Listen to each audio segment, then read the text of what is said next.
The Garden Report is brought to you by Prize Picks and the Game Time app. Hey, Bobby Manning here. Welcome to the Garden Report. Kristaps Porzingis taking part in a Maine Celtics scrimmage here in Boston on Monday. Xavier Tillman joined him as well to play against him in that scrimmage, and we heard from Tillman for the first time today. I caught up with him about what that scrimmage was like and how Porzingis looked. Here's what he had to say. I think with anybody, when you haven't played for months on end, you got to find your rhythm. But he looked good though. He looked really good. But I wouldn't come in here thinking that he's going to go and just drop 35 off the rip. You got to get settled, get comfortable again. But he looked great. To know Dalzell alongside, obviously I talked to multiple people who watched the scrimmage, and they were pretty impressed with how he looked here. I know you and I have been impressed with the pregame visuals that we've seen of him. And he was able to get through a full scrimmage here, as Tillman said, 4 quarters, 8 minutes each, so pretty extensive play against a fully loaded Maine Celtics team, so real basketball for him. And the sense is, based on this performance, could be sooner rather than later that we see Porzingis here. So how are you feeling about all this? What could he bring to the team in his return? Yeah, I mean, I feel great about it because, honestly, I don't think you throw him into a scrimmage if he's not available to play in a full 5-on-5 game and take contact and do all of that. So him being cleared for a scrimmage effectively means that he can play basketball, right? Regular basketball.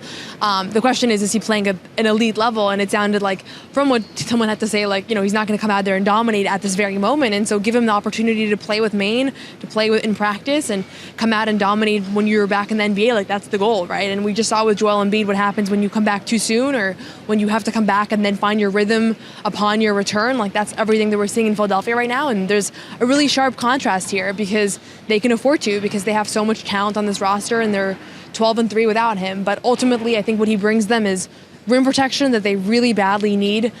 Just a kind of, you know, a backup plan for when guards get blown past that right now they don't really have. And that's going to just immediately solve their number one issue that they have as a team. Yeah, and he obviously went from defensive drills in practice last week. Drew was talking about that, and just some stuff with coaches that's been going on. So this is a real step for him, obviously. And I don't know when it's going to happen. Of course, the ESPN story was saying December, more likely. November if things speed up here, and this does seem like a speed up here. And a little bit of time left in November, probably like 3-4 games, 5 maybe, left this month. So I'd be surprised if it's this month, but early next month now seems feasible here. And Al Horford, who saw the scrimmage too, said they don't know when he's going to be back, but it's good to see him start to get his feet under him here. The Celtics said he's entering the next phase of his recovery, which I'd have to imagine, and Joe alluded to pregame, is conditioning ramp up. So that ramp up continues. Joe said pregame that he's going to try as hard as he can to get back as soon as possible here. And, you know, to the point on what Porzingis are we going to see here, I think once he's back, we'll see more or less Porzingis. I keep thinking back to that finals return. We were like, oh, is he going to be rusty? Is it going to be He looked amazing right off the bat. One of the best games he's had in this uniform. So am I expecting that? Maybe not, but I don't think he's going to look out of sync or rusty or struggle early on. I think he'll be ready to go when he comes back. Yeah, I mean, he has a lot of experience coming back from major injuries that are more significant than this one. And so from the mental standpoint, I don't think he's a guy that's going to come back and be like, I missed so much time. How am I going to come back and play in an NBA game? Like, he knows how to do it.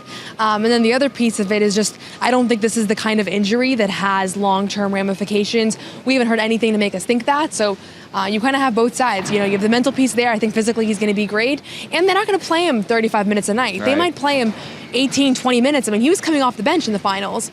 So, yeah, I think on all fronts, like, this is going to be a kind of slow return. And the goal is to have him back for the playoffs and to be able to have him as healthy as long as possible and to prevent any other injury from occurring. And I think that's why this ramp-up period is so important. And that's an interesting possibility, too. Could he come off the bench to ease his way in further? Haven't heard anything about that, but that's certainly what they did in the postseason. So Porzingis' return feels like it's going to be happening sooner rather than later here. We'll keep you updated on anything we hear. And I'm sure before he returns, we'll hear from Porzingis himself for the first time in a while. So stay tuned, CLNS Media, Celtics All Access. We are DC bound, so follow along for our trip down there and coverage of both the White House visit and Celtics Wizards on Friday. We're brought to you by Prize Picks. Go check them out. Use the code CLNS for a bonus when you play a $5 lineup. Go check out the Game Time app if you're in DC and want to go see the Celtics on the road this weekend. Use the code CLNS for $20 off your first purchase. Terms apply. And check out Built For rewards, when you pay your rent, join built.com/garden. For Noah Dalzell, I'm Bobby Manning. Check out this Porzingis report in full and Xavier Tillman's comments on Porzingis' scrimmage on CLNSmedia.com. Hey, Bobby Manning here. If you made it this far, you probably enjoyed this video, so subscribe, turn on notifications, and check out our social media platforms at Celtics CLNS.